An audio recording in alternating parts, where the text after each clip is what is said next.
யாரும் இல்லை வழிகாட்டு. எனக்கு எந்த சொந்தமும் இல்லை, பந்தமும் இல்லை, நான் ஒரு அனாதை. எனக்கொன்று வாழ்க்கையும் வேணும், துணையும் வேணும் என்று கேட்டு வந்த ஆண்மகன் அரசன். அரசன்னா ஆம்பளைன்னு அர்த்தம். நம்ம செந்தமிழ்நாட்டின் பேர் அரசன்னா ஆம்பளை, அரசினா பொம்பளை, போராடாத குடும்பம். கால் வந்துட்டு வா. மனைவி அமைவதெல்லாம் இறைவன் கொடுத்த வரம். உன்னுடைய கட்டுமனைக்கு நான் போனேன்டா, வா பக்கத்தில். உன் வீட்டுக்கு போகக்கூடிய எல்லையில் ரயில் ஓடுற பகுதி இருக்கலாம். அதை தாண்டி போய் பார்த்தேன், ஒரு பலகார கடை. அதை தாண்டினோட ஒரு அம்மன் கோயில், அது பக்கத்தில் ஒரு மரம், அதுக்கு அடுத்த தெருவில் தான் நீ குடியிருக்கிற பகுதி. சரிண்ணா? கால் வந்துட்டு வா. உள்ளே ஒரு பிள்ளையார், வேறு மதத்துடைய சிலுவை அடையாளம் தெரியுது, கேட்கலாம். சர்ச்சு உங்கள் வீட்டிலேருந்து எவ்வளோ தூரம் இருக்குப்பா? இருக்கலாம். ஒரு சிலுவை தெரியுது ஆகாயத்திலேருந்து பார்த்தா, அதான் பக்கத்தில் தான்.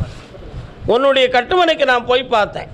37 ஆண்டுகளுக்கு முன்னாலேயே உனக்கு நம்பிக்கை துரோகம் செய்து உன் உயிருக்கு ஆபத்தை விளைவித்து உன்னுடைய மனைவி உனக்கு எதிரியாக மாறி ஓடிவிட்டாள்.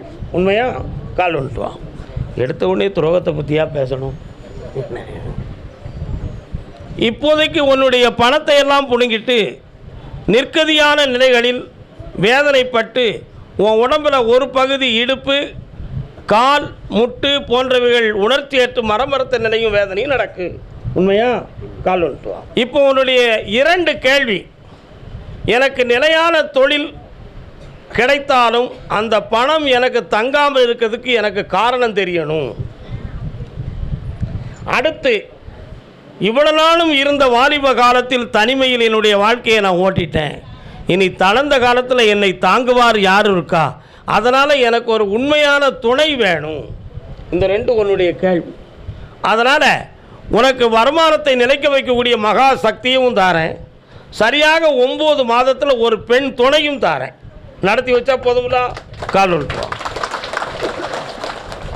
தம்பி, கர்நாடகாவில் பெண் இல்லை, ஆந்திராவில் இருக்குது, எடுத்துக்கலாமா? தமிழ்நாடு வேணுமா? கேரளம் கிடைக்காதுடா. ஆந்திராவில் தான் உனக்கு பெண் இருக்குது. கர்நாடகாவில் பிறந்து ஆந்திராவில் வாழ்ந்துக்கிட்டு இருக்கா. வா பக்கத்தில். 9 மாதத்தில் ஒரு நல்ல துணையை தாரேன், செல்வமும் தாரேன். இந்த வயிறார சாப்பிட்டு போ. இனிமே நீ சாக மாட்டேன், சந்தோஷமாக இருப்ப. போ, சாப்பிட்டு போடா. அடுத்து, கர்மசாமி, என் பிள்ளைகள் என்னுடைய துணைகள், என் குடும்பமே என்னை வெறுத்து வேதனைப்படுத்திக்கிட்டு இருக்குன்னு ஒரு பெண்ணடியால் கேட்குறான். யாரம்மா அது? வா, சாப்பிட்டு போகணும் தம்பி. கருவாகும் உயிர்க்கெல்லாம் கருணை மாறி கருமாறி கசிந்துருகும் மனதினிலே இசைந்துருகும் மகமாரி. மாரியம்மன் எங்கே இருக்குமா? பக்கத்தில் இருக்காங்களோ? வாராங்களே, அதான் கேட்டேன். உன்னுடைய கட்டுமனைக்கு நான் போய் பார்த்தேன். பிள்ளைகளுடைய வாழ்க்கையில் பிரிவும் பிரச்சனைகளும் ஏற்பட்டு வாழ்க்கை தொடருமா தொடராதா என்ற சூழ்நிலைகளும் நகை நட்டுகளை ஏமாற்றி விட்டு கொலை செய்யக்கூடிய அளவுக்கு உங்களுக்கு ஆபத்தை உருவாக்கி ஒருவரால் நீங்கள் பாதிக்கப்பட்டீர்கள். கால் வந்துட்டு வரலாம். வேர்காட்டில் வீற்றிருப்பாள் வேல்முருகன் அன்னை அவள். என்ன முருகா? கேட்போம். ஏதாவது முருகன் கோயிலுக்கு இடையில போயிருந்தீங்களா? எங்க? பழனிக்கா? என்ன சொல்லிட்டு வந்தேன்? ஆனால் போய் கும்பிட்டு வந்திருக்கேன். இப்போ உங்களுடைய வாழ்க்கையில் இழந்து போன செல்வங்களை கொடுத்து கடன் படாமல் காப்பாற்றித்தரேன். வேற என்ன வேணும் உங்களுக்கு?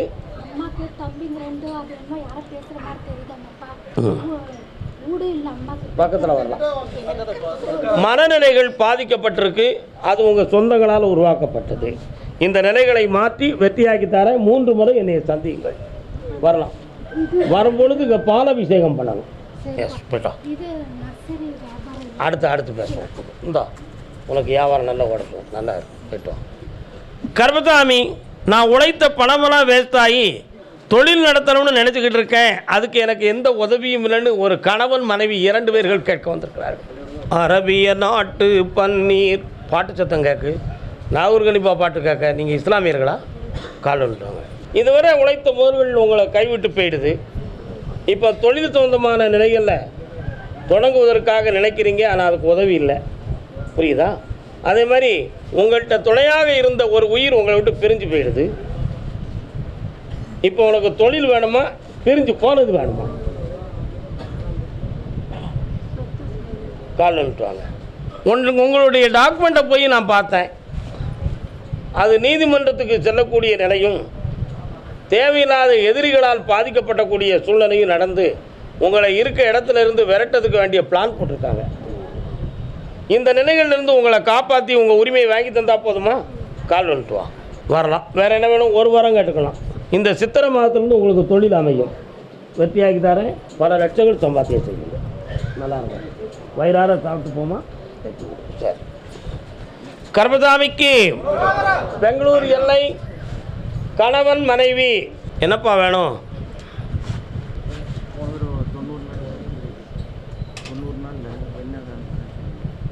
கண்ண முடிக்கா?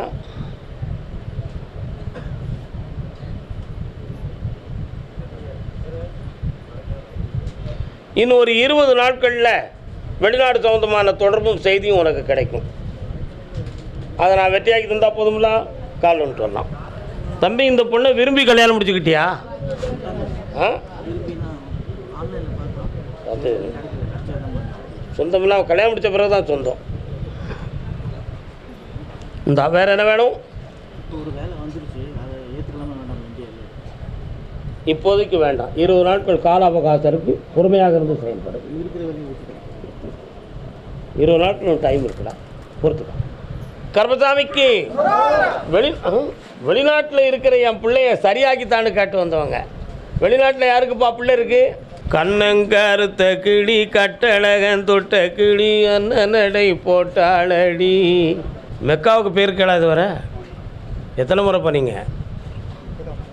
இப்போ தான் போனீங்க. முகமது நபிகள் செல்லுகிற இடத்துல ஒரு நிழல் கொடை இருக்க, அதை பார்த்தீர்களா? பார்த்தீங்களா? அதெல்லாம் தாண்டி போன தங்கமலை இருக்க, தரிசனம் பண்ணிங்களா? இன்னொருத்தனை தொட்டு கும்பிட்டுவாங்க. உன்னுடைய ஆத்மாவை நான் ஆராய்ந்து பார்த்தேன். இந்த உயிர் போகிறதுக்குள்ளே என் பிள்ளைகளை சரியாக்கி நான் நிம்மதியாக வச்சுருக்கேங்கிற ஒரு செய்தியை நான் கும்பிடுற கடவுள் எனக்கு கொடுக்கணும் என்பது உன் கருத்து. உண்மையா இல்லையா? அடுத்து, நான் இழந்து போன பணங்கள் எனக்கு வந்து சேரணும். என்னுடைய 2வது மகளுடைய ஆள் மனதுக்குள்ளே கல்யாண வாழ்க்கையை வெறுத்து இருக்கிறாளே, அந்த நிலைக்கு என்ன காரணம்? யாராலும் அவளுடைய உள்மனம் பாதிக்கப்பட்டிருக்கா, அல்லது திசை திருப்பமான விதியே நடக்கா, இல்லை சஸ்பெண்டாக ஏதாவது நடந்துக்கிட்டு இருக்குமா என்ற ஐயப்பாடு உன் உள்ளத்தில். உண்மையா இல்லையா? இன்னொரு தான் நமஸ்காரம் பண்ணிக்கலாம். உன்னுடைய மூத்த பிள்ளையை நல்ல ஒற்றுமையாக வாழ வச்சு தரேன். 6 மாதத்துக்குள் இன்னொரு பிள்ளைக்கு வாழ்க்கையை அமைச்சு தரேன். நீ கொடுத்த பணத்தில் 3 லட்ச ரூபா கிடைக்கும். 5 லட்ச ரூபா அடுத்து வரும்போது பதில் சொல்லுதேன். பக்கத்தில் வரலாம். வெற்றி உண்டுப்பா. கர்மசாமிக்கு பெங்களூர்லேருந்து கல்யாணம் நடக்கணும், அல்லது எனக்கு ஞானம் கிடைக்கணும்னு கேட்டு வந்த பையன். கருப்பு சட்டக்காரன், காவலுக்கு கட்டிக்காரன். உனக்கு 2 இடத்துல பெண் வந்து கர்மசாமி காட்டிட்டேன்ப்பா. அதை உனக்கு சரியான நேரத்தில் கொண்டு வந்து பூட்டி வைக்கணும். அதனால் உனக்கு தொழிலையும் கல்யாணத்தையும் அயல் மாநிலத்தில் செய்ய வைக்கணுங்கிற விதி இருக்க. ஏற்றுக்கிடுவியா? ஏற்றுக்கலாம். கால் வந்துட்டு வா. கர்மசாமி, இன்னொரு கேள்வி. கல்யாணமே முடித்தாலும் என் உள்ளத்துக்குள்ள ஒரு தெய்வத்தை பற்றிய சிந்தனையும் ஒரு சக்தியும் என் உள்மனதுக்குள்ளே இருக்குது. அந்த சக்தி எனக்கு எப்போதும் துணையாக இருக்குமா, அல்லது கல்யாணம் முடித்த பிறகு என்னையை விட்டு அது பெயருமா? அப்படி எதுவும் குழப்பம் இருந்தால் எனக்கு கல்யாணமே வேண்டாம் என்பது உன் கருத்து. உண்மையா இல்லையா? கால் வந்துட்டு வா. வெற்றிவேல் முருகனுக்கு, வீரவேல் முருகனுக்கு. வாப்பா, நீ நினைத்தபடியே இல்லறமும் உண்டு, ஞானமும் உண்டு. 2ஐயும் வெற்றியாகி வாழ வைத்தார தொழில் பெற்று ஆனந்தமாக இருப்பாய். கர்மசாமிக்கு இப்போ ஓசூர். தன் மகனின் வாழ்க்கையை பற்றி கேட்க வந்தது யாரையா?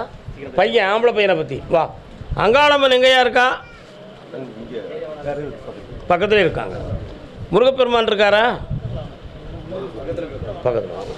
உன் பையனுக்கு என்னப்பா செய்யணுப்பா? அப்படியா? உண்மையிலேயே அதுதான் கேள்வி. கண்ணை முடிக்கா. உன் பையன் உன் சொல்லுபடி கேட்கானா? நான் சொன்னால் நீ வருத்தப்படுவீங்கிறதுக்கு தான் ஒரு கேள்வியை கேட்டேன். அனுபவம் வாய்ந்த ஒரு நட்பை கையில் வச்சுக்கிட்டு விளையாடிக்கிட்டு அறிதாண்டாவே. புரியுதா? அனுபவம் வாய்ந்தவன்னு என்ன அர்த்தம்? அவன் வயதுக்கு மேலே அனுபவம் உள்ள ஒரு பொம்பளை விட ஒரு பழக்கத்தால் அவன் உள்ளம் பாதிக்கப்பட்டிருக்கு. புரியுதா? அவனை சீர்திருத்தி கல்யாணம் முடிக்க வைக்க கால் வந்துட்டுவான். அவன் அடிக்கடி ஒரு போட்டோவே பார்த்துக்கிட்டு இருக்கானே, நீ கவனிச்சியா? ஒரு போட்டோவை பார்க்கான், வீடியோ கால் பார்க்கான். அவன் மனத்தை நான் பக்குவப்படுத்தி சம்மதிக்க வச்சு வெட்டியாக்கி தரேன், வருமானத்துக்கு வழியும் தரேன். வேறு என்னப்பா வேணும்? இந்த அப்படி பூவும் கொடுத்தாச்சு, பொட்டும் கொடுத்தாச்சு, எல்லா வெற்றியும் நடக்கும். சித்திரை மாதம் 20ஆம் தேதிக்குள்ளே மகிழ்ச்சியோடு என்னை காண்பாள். வெற்றி. பிள்ளை சொந்தமாக கல்யாண சொந்தமாக கட்டுவது யாருப்பா? வாங்க நீங்கள் உட்காந்தோடனே முனீஸ்வர சாமி வராரு. எங்கே இருக்காரு? ஒரு எல்லையில் இருக்காரா?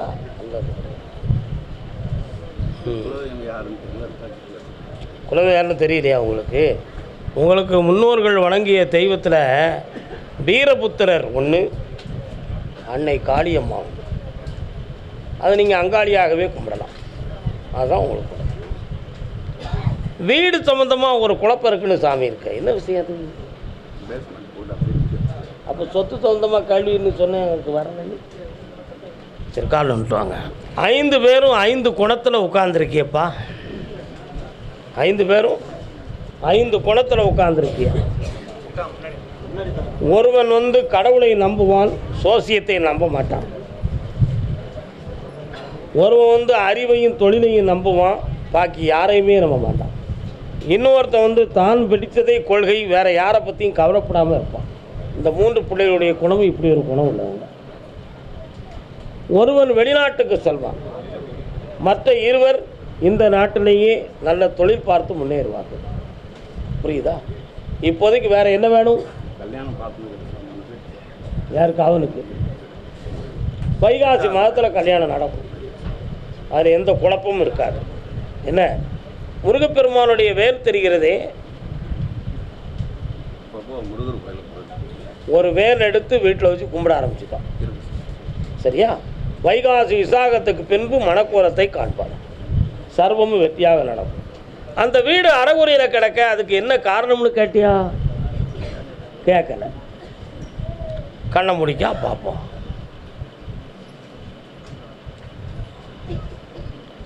வீட்டு சைடில் போனால் ஒரு கடை தெரியுதா? என்ன கடை அது? ஓகேயா? அது யாருடைய கடை? அவருக்கு உங்களுக்கு எதுவும் மன வருத்தங்கள் சொன்னால் வருத்தப்படுவியா? மந்திரம் செய்வனை வைத்திருக்கிறாள் என்று கேள்விப்பட்டியா? நச்சது தான். கால் வந்துட்டு அந்த இடத்த விருத்தியாக்கி தாரேன், வைகாசியில் மங்களத்தை உருவாக்கி தாரேன். தீய சக்தியை தீர்த்தாச்சு. என்னை இருந்து பார்த்துட்டு போப்பா. பாமகனே போடலாம்.